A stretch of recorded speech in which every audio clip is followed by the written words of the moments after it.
소울 스토리타임에 다시 오신 것을 환영합니다. 오늘은 정유정 작가의 더 굿선을 함께 들어보겠습니다. 이 강렬한 심리 스릴러는 마지막 순간까지 여러분을 긴장하게 만들 것입니다. 지금 시작합니다. 별표. 그렇게 해서 우리 셋은 가족이 되었습니다. 지금 거실에 걸려있는 사진은 그날 근처 사진관에서 기념으로 찍은 것입니다. 쌍둥이인가요? 사실상 똑같아요. 사진작가는 말했다. 그리고 지난 10년 동안 우리는 정말 쌍둥이처럼 살았고 사소한 갈등에도 불구하고 평화롭게 공존했습니다. 모든 형제자매가 그랬듯이요. 어제까지도 우리의 관계는 그랬습니다. 이 모든 일이 끝나고도 여전히 가능할까? 어머니가 지붕에 누워있고 살인자, 즉 내가 피투성이가 되어 그녀의 침실에 숨어있는데도 나는 10년 전 어머니가 고아가 된 혜진을 껴안던 모습을 생각했다. 어쩌면 지금은 내 목을 누르는 오한을 알아볼 수 있을지도 모른다. 어쩌면 외로움일지도 모른다. 나는 혜진이가 총소리처럼 탕탕탕 계단을 올라오는 소리를 들었다. 안녕, 혜진, 내가 불렀다. 난 엄마 방에 있어. 그의 발걸음은 계속 위로 올라갔다. 아마도 내 목소리가 너무 부드러웠나 보다. 혜진, 나는 당황해서 소리쳤다. 어머니 방에서 나는 동네 사람들이 다 들을 수 있을 만큼 큰 소리로 소리쳤다. 혜진이 멈췄다. 뭐라고요? 나는 더 큰 소리로 소리쳤다. 어머니 방이에요. 어머니와 함께요? 씨발. 엄마의 부재를 어떻게 설명해야 할지 생각해 보지 못했어. 혼자서 대답이 없었다. 움직임도 없었다. 발바닥이 가려웠다. 달려가서 그의 목덜미를 잡고 아래층으로 끌고 가고 싶었다. 빨리 와. 나는 그가 내 방이나 옥상으로 들어갈까 봐 걱정하지 않았다. 그는 그럴 리가 없었다. 혜진은 결코 다른 사람의 사생활을 침범하지 않았다. 육체적으로든 말로든 그는 상대방이 허락한 범위 내에서만 움직였다. 그가 소녀가 익사하는 것을 보더라도 그는 그녀에게 손을 잡아서 구해달라고 부탁했다. 물론 그런 일이 일어날 리는 없겠지만 그는 물속의 벽돌처럼 가라앉았고 그것이 두려웠다. 내가 걱정되는 것은 그가 서 있는 곳이었다. 내 침실문은 닫혀 있었고 계단 양쪽은 벽으로 막혀 있었고 계단 난간에는 창문이 없었다. 그는 공기가 통하지 않는 통로에 있었다. 피와 표백제 냄새가 날 것이다. 나는 그를 그 계단에서 내려야 했다.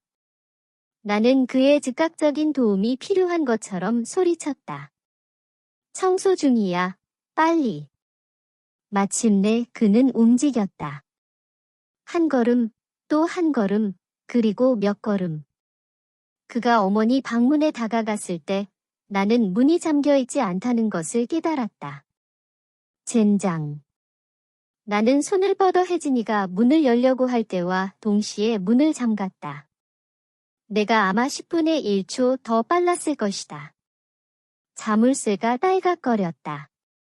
도대체 뭐야? 혜진의 목소리가 높아졌다. 뭐 하는 거야? 저는 곧 나갈게요. 내가 말했다. 당신은 잠깐 당신의 일을 하러 가세요. 뭐야, 시발? 먼저 여기로 오라고 소리치고 지금은 밖에서 기다리라고 하잖아?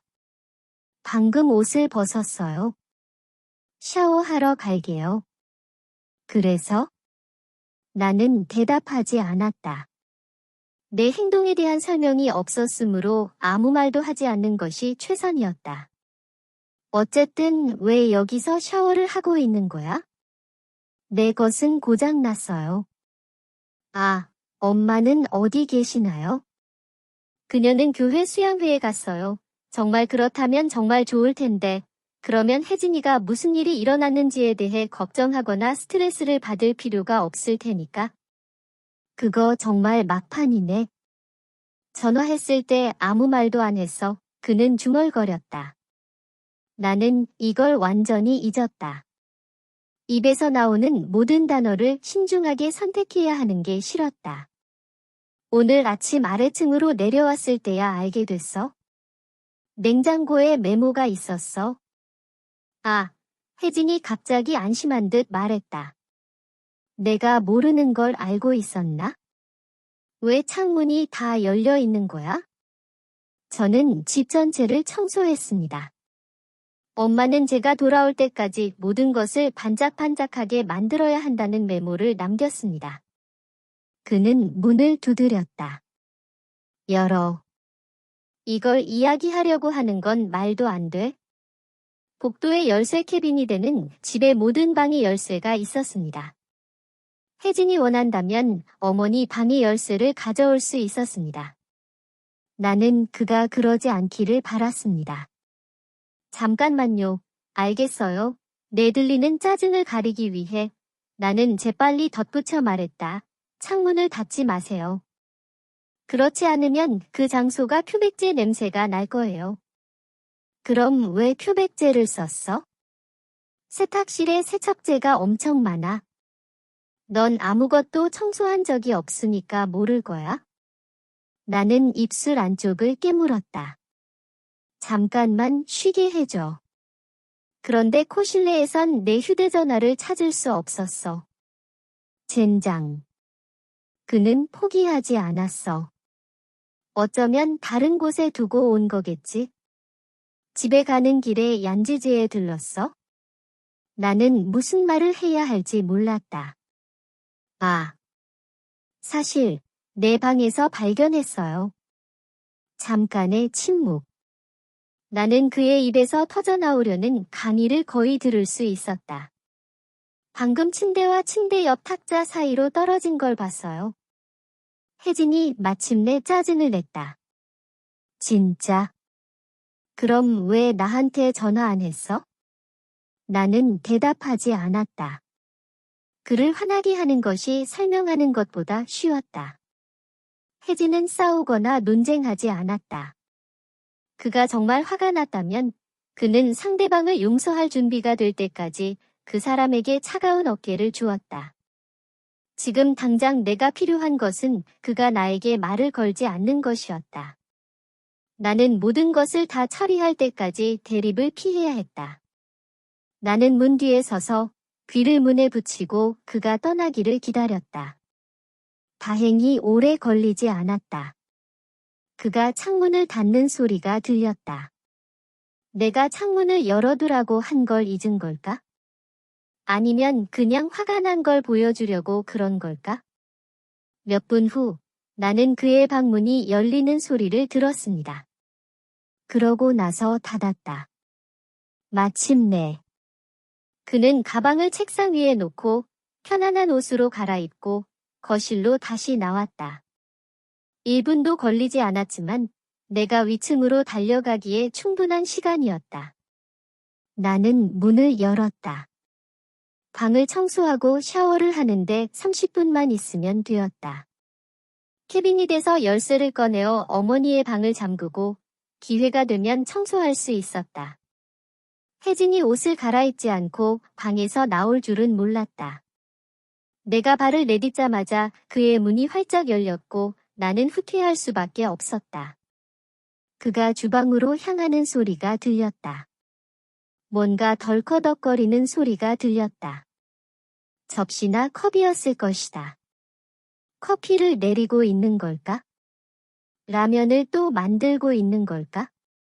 어느 쪽이든 그가 곧 방으로 돌아갈 것 같지는 않았다. 나는 계획을 바꿔야 했다. 나는 조용히 문을 다시 잠그고 스팀 청소기 아래에서 패드를 떼어냈다. 나는 침실문에서 욕실까지 발자국과 지문을 체계적으로 지웠다. 밖은 죽음처럼 조용했다. 긴장되었다. 하지만 내가 할 수 있는 일은 없었다. 나는 샤워기를 틀고 안으로 들어갔다. 나는 병에 있는 샴푸의 절반을 사용하여 머리를 감고 몸을 비누로 씻고 4, 5번 헹군 다음 어머니의 칫솔을 사용하여 손톱 밑에 피를 문질렀다. 나는 때때로 물을 끄고 혜진의 움직임을 들었다. 여전히 소리는 없었다. 나는 너무 긴장해서 머리에서 귀를 뜯어내고 싶었다. 샤워를 마치고 거울 앞에 왼팔을 들어 올리자 어머니의 이별 선물이 보였다. 겨드랑이 밑에서 겨드랑이를 지나 가슴까지 커다랗고 검은 멍이 들어 있었다. 작은 이빨 자국이 찍혀 있었다. 내 겨드랑이. 갑자기 고통이 밀려왔고 어젯밤의 악몽이 다시 생생해졌다. 나는 몸을 떨며 팔을 내렸다. 어깨에 축축한 수건을 두르고 나는 책상으로 갔다. 시계는 11시 40분을 가리켰다. 혜진은 45분 동안 집에 있었다. 그는 라면을 하나 더 끓여서 먹고 남은 국물을 밥 한 그릇으로 비우고 빨래를 하고 커피 한 잔을 마실 수도 있었다. 여전히 밖에서는 소리가 나지 않았다. 나는 문으로 가서 귀를 기울였다. 마침내 무언가가 들렸다. 사실은 말이 아니라 단속적인 소리였다. 혜진은 채널을 돌리고 있는 모양이다. 그는 소파에 누워서 내내 나를 기다리고 있었을 것이다. 그는 나에게 할 말이 있었을까? 그는 무언가 이상하다는 것을 감지했을까? 그는 내가 닦지 않은 것을 보았을까? 갑자기 TV에서 웃음소리가 터져 나왔다. 혜진은 킬킬거렸다. 아마도 그는 내가 나오기를 기다리지 않았을 것이다. 나는 책상으로 돌아갔다. 어머니의 방을 떠나기 전에 청소 패드를 싸는데 쓸 무언가를 찾아야 했다. 피가 묻어서 짙은 갈색으로 변해 있었다. 나는 첫 번째 서랍을 열고 뒤졌다. 필기구와 문구류. 두 번째 서랍에는 어머니의 붉은 지갑과 두꺼운 검은색 일기장이 들어 있었는데 고리가 있어서 페이지를 더 넣을 수 있는 종류였다. 전에는 본 적이 없었다. 나는 책상 가장자리에 있는 펜을 흘깃 보았다. 아마도 어머니는 책상에 있는 일기장에 글을 쓰고 있었고 서둘러 일어나서 그것을 서랍에 집어넣었을 것이다. 나는 덮개를 들어 올려 내가 옳았는지 궁금해했다. 첫 번째 페이지에는 12월이라는 라벨이 붙어 있었습니다. 그 아래에는 3개의 항목이 있었습니다. 12월 6일 화요일. 그는 방에 없어요. 그는 다시 지붕을 통해 나가기 시작했어요. 한 달 만에 처음이에요. 12월 7일 수요일. 이틀 연속. 기다리고 있었는데 놓쳤어. 12월 9일 금요일. 그가 어디로 갔는지 모르겠어요. 새벽 2시까지 찾았지만 찾을 수 없었어요. 그를 봤다는 건 알아요. 추워요. 무섭고 겁에 질려요. 지금은 거기서 줄이 끊어졌어요. 아래는 완전히 다른 문장이었어요. 해리 짓고 있습니다. 그가 돌아왔습니다. 그녀가 언급한 그는 어젯밤 현관문 밖에서 그녀가 붙잡은 그와 같은 것이 틀림없다. 그녀가 새벽 2시까지 나를 찾아다녔다면 그것은 그녀가 외출한 사이에 이모와 혜진에게 전화를 걸었다는 것을 의미한다. 그녀는 비에 젖었을 것이다. 그것이 그녀의 신발이 젖었던 이유를 설명할 것이다. 하지만 그녀는 정말로 비 속에서 한밤중에 동네를 돌아다녔을까? 그녀는 그렇게 하지 않았을 것이다. 적어도 걸어서는 말이다. 군도의 많은 부분이 아직 공사 중이었고 우리 구역에 있는 기존 아파트의 절반 이상이 비어 있었다. 1구와 2구의 경계를 이루는 동진강을 따라가는 길은 묘지로 가는 길처럼 항상 텅 비어 있고 쓸쓸했다. 사람들은 스스로 그곳으로 걸어가는 것을 좋아하지 않았다. 대부분 주민들은 해가 진 뒤에 집에서 나오지 않았다. 나는 어머니가 어젯밤 새벽 2시까지 혼자 방황하고 있었다는 것을 믿지 못했습니다. 그녀는 운전을 했지만 그럼 왜 그녀의 신발이 젖었을까? 그리고 왜 그녀는 나를 찾으러 갔을까? 왜 집에서 나를 기다리지 않았을까? 혜진이 음정이 맞지 않게 휘파람을 불고 있었다. 방으로 가는 것 같았다. 문이 열리고 닫히는 소리가 들렸다. 이게 내 기회였다. 엄마의 일기를 팔 아래에 끼고 의자를 밀어넣고 스팀 청소기 패드를 젖은 수건에 감았다. 침실 문을 열기 전에 다시 밖에서 소리가 나는지 귀를 기울였다. 여전히 조용했다. 머리를 내밀었다.